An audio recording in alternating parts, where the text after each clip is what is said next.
오늘 하나님 말씀은 예레미야서 52장 12절에서 23절까지 말씀입니다. 바벨론의 느부갓네살 왕의 19째 해 5째 달 10째 날에 바벨론 왕의 어전사령관 느부사라단이 예루살렘에 이르러 여호와의 성전과 왕궁을 불사르고 예루살렘의 모든 집과 고관들의 집까지 불살랐으며 사령관을 따르는 갈디아 사람의 모든 군대가 예루살렘 사면 성벽을 헐었더라. 사령관 느부사라단이 백성 중 가난한 자와 성중에 남아있는 백성과 바벨론 왕에게 항복한 자와 무리의 남은 자를 사로잡아갔고, 가난한 백성은 남겨두어 포도원을 관리하는 자와 농부가 되게 하였더라.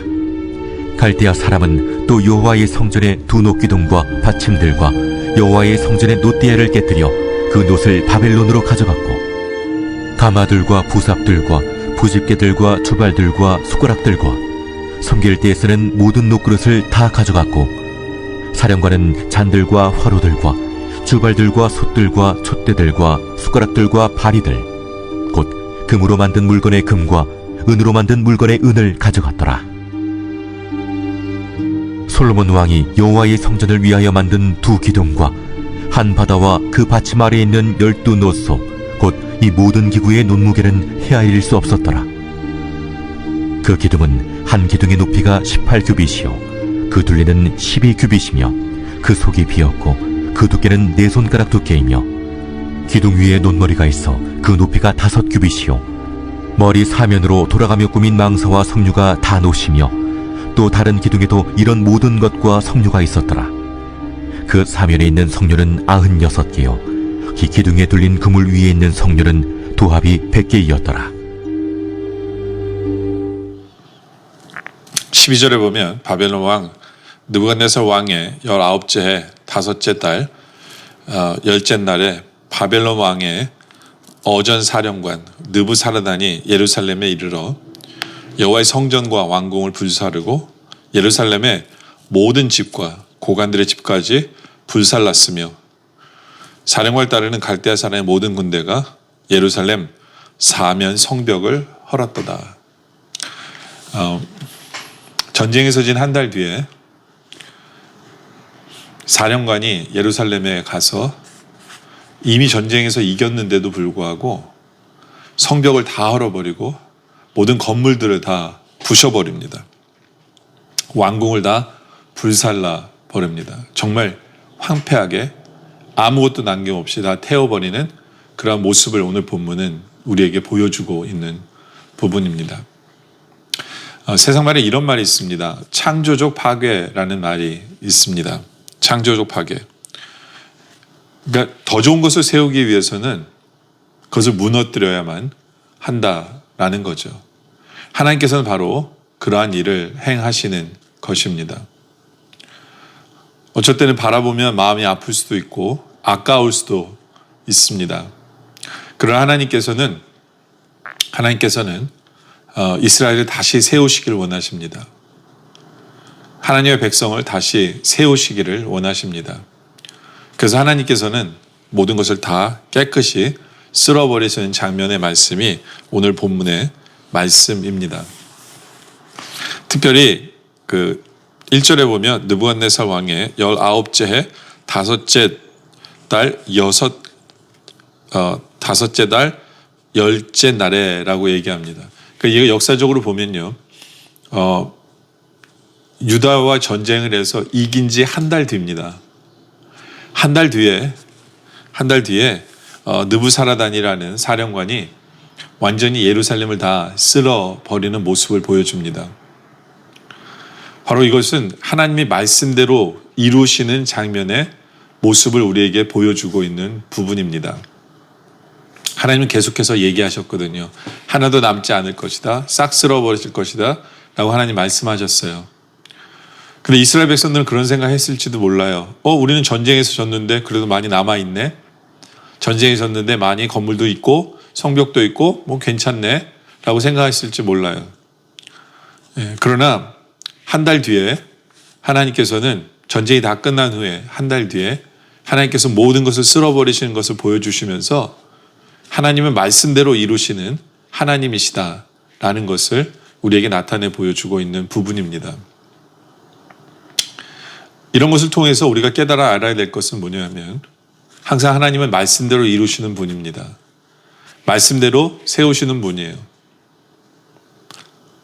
하나님이 싹 쓸어버리셨지만 하나님 말씀을 주셨죠. 70년 후에 다시 하나님이 여기에 세우리라.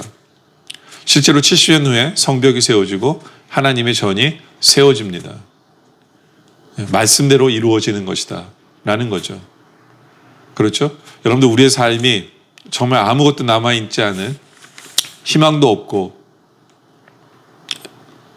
아무런 힘도 없고 아무런 능력도 없고 정말 싹 쓸어버리는 그런 느낌마저 드는 그런 상황을 맞이했습니까? 그러나 중요한 것은 우리에게 말씀이 있다면 된 거예요. 왜냐하면 말씀대로 이루실 분이기 때문에. 오히려 하나님 말씀을 주셨다는 건 뭐냐면 더 좋게 세우실 거예요. 더 새롭게 세우실 거거든요. 그렇기 때문에 우리는 더 소망을 가지고 오히려 더 감사하고 더 말씀을 붙들려고 하는 그러한 모습이 필요하다라는 것이죠. 그렇죠?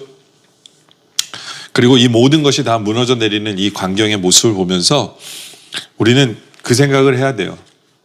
이방인들은 그런 생각을 합니다. 하나님의 전을 무너뜨리고, 그렇죠?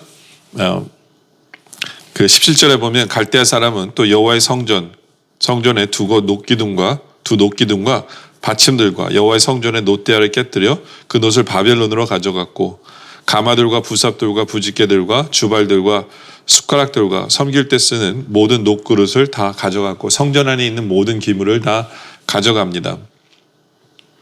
아마 이들은 이런 생각을 했을 거예요. 하나님 성전을 무너뜨리고 하나님 성전에 쓰는 모든 물건들을 가져가면서 우리 신이 너희 신을 이겼다라고 생각했을지 모릅니다. 그렇게 생각해요. 그 당시 사람들은. 그러나 우리는 분명히 알고 있죠. 하나님이 지신 게 아니에요. 하나님이 지신 게 아니에요. 건물이 무너졌다고 해서 하나님이 지신 것은 아닙니다. 그러나 우리는 그것을 볼 수 있어야 돼요. 하나님의 마음이 무너져 내린 것을 우리는 볼 수 있어야 돼요. 우리의 죄악으로 말미암아 우리의 잘못으로 말미암아 하나님이 절대로 지시진 않아요. 하나님은 패하시는 분이 아닙니다. 그러나 하나님의 마음이 무너져 내리고 하나님의 마음이 찢어지는 그 하나님의 마음을 볼 수 있는 우리들이길 원합니다. 하나님의 마음은 얼마나 아프셨을까? 하나님의 마음은 얼마나 아프셨을까? 바로 그 하나님의 마음을 보면서 우리는 하나님께 돌아올 수 있는 그러한 주의 백성들이길 원합니다. 그러한 성도들이기를 원합니다.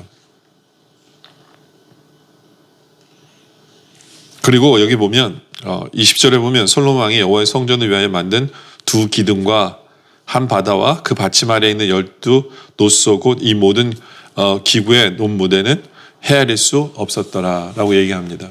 여기 그냥 두 기둥이라고 나오죠. 근데 이제 기둥이 이름도 있는데 이름도 밝히지 않습니다. 그냥 그 두 기둥이 다 빼앗겼다, 무너졌다라고 이야기를 합니다. 많은 사람들은 그런 기구들의 의미를 부여합니다. 의미를 부여해요. 그리고 그 의미를 부여하고 그리고 그것을 믿습니다. 근데 그게 자칫 잘못하면요, 그 모든 것은 우상이 될 수 있어요. 섬김의 대상이 아닙니다. 하나님의 성전에 붙어 있는 것 뿐이에요. 그렇죠? 그것 자체가 거룩한 게 아니죠. 그렇죠? 그것 자체가 뭐를 행할 수 있는 능력이 있는 게 아닙니다. 우리가 똑바로 서지 못할 때 그것은 무너져 내리는 거예요. 능력은 하나님께 있는 거예요. 우리가 그것을 알아야 됩니다. 건물이 무너지고 하나님의 기명들이, 물품들이 빼앗기고 이런 것을 바라보면서 그 물건의 어떤 의미와 능력을 부여해서는 안 돼요. 오히려 그런 상황 속에서 우리가 생각해야 되는 건 뭐냐면 내가 주님 앞에 어떤 자세를 가지고 있느냐를 생각해 봐야 합니다. 나의 마음이 더 중요한 거예요. 나의 마음이 중요한 겁니다. 그것을 빼앗겼을 때 주님께서 회개하라는 거구나. 그런 것을 빼앗겼을 때 내가 어떻게 하면 주님을 더 예배할 수 있지? 우리의 예배가 잘못되고 우리의 예배나 우리의 모든 신앙생활이 잘못되어져서 이렇게 빼앗기는구나 라고 생각을 해야 되죠. 그것의 의미를 그 물건에 어떤 능력이나 뭐 이런 것을 부여해서는 안 된다라는 거죠. 그렇죠? 항상 오히려 우리는 나를 돌아봄으로 말미암아 바른 예배를 드리고 있는지, 그렇죠? 나는 제대로 사랑하고 있는지, 나는 제대로 하나님 앞에 기도하고 있는지, 진리의 말씀을 위해 서 있는지, 이런 것을 점검하고 이런 것을 바로 서는 것이 더 중요하다라는 겁니다. 여러분들, 하나님 우리를 너무너무 사랑하십니다. 심판 때에도 하나님 우리를 사랑하세요. 그래서 모든 것이 무너지고 있는 것 같은 그런 상황 속에서도 우리는 기대하면 됩니다. 이건 창조적 파괴다라는 거죠. 더 좋은 것을 세우시려고 하나님께서 그러신다라는 그런 믿음의 확신이 우리에게 있기를 원합니다. 그렇기 때문에 어떠한 순간에도 하나님을 포기하지 않기를 원합니다. 하나님께 순종하고 하나님께 바로 서기를 포기하지 않기를 원합니다. 하나님 앞에 오히려 그 순간에 바로 세우실 것을 기대하며 회개하길 원합니다. 바로 그것마저도 하나님 말씀을 이루시는 거기 때문에 다시 세우실 하나님께 주시는 말씀을 기대하고 말씀을 붙들며 말씀 때문에 기대하고 말씀 때문에 힘이 나는 우리들이 되어지기를 원합니다. 그리고 그것은 하나님이 진 것이 아님을 알아야 합니다.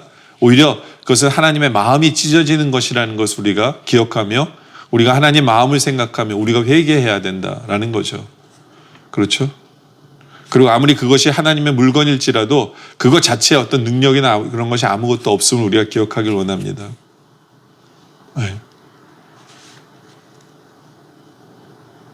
오히려 우리는 하나님의 교회가 흔들릴 때, 아픔을 겪을 때 바로 그것은 나의 잘못이고 나의 삶 속에 변화가 일어나야 될 것을 깨달아 우리의 예배를 점검하고 우리의 기도를 점검하고 우리가 어떻게 사랑하고 있는지를 제대로 사랑하고 있는지를 점검하고, 그렇죠? 하나님의 말씀을 제대로 붙들고 있는지를 점검함으로 말미암아 오히려 하나님께서 다시 세우실 것을 기대하고 소망 가운데 살아가는 그런 우리 모두가 되어주시길 주님의 이름으로 축원합니다.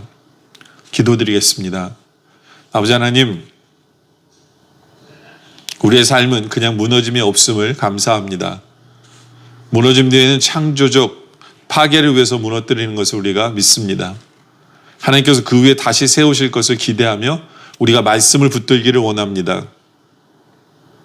하나님께서 말씀대로 이루신 하나님이시고 말씀을 주실 때 말씀대로 그것을 다시 회복시키신 그 하나님을 믿기에 오히려 감사하고 기대하고 더욱더 하나님을 붙드는 우리의 모습 되게 하여 주시옵소서. 우리의 삶에 어떤 부분들이 무너져 내릴 때 정말 하나님이 지신 것이 아니고 하나님의 마음이 찢기심을 바라보며 회개하게 하여 주시옵소서.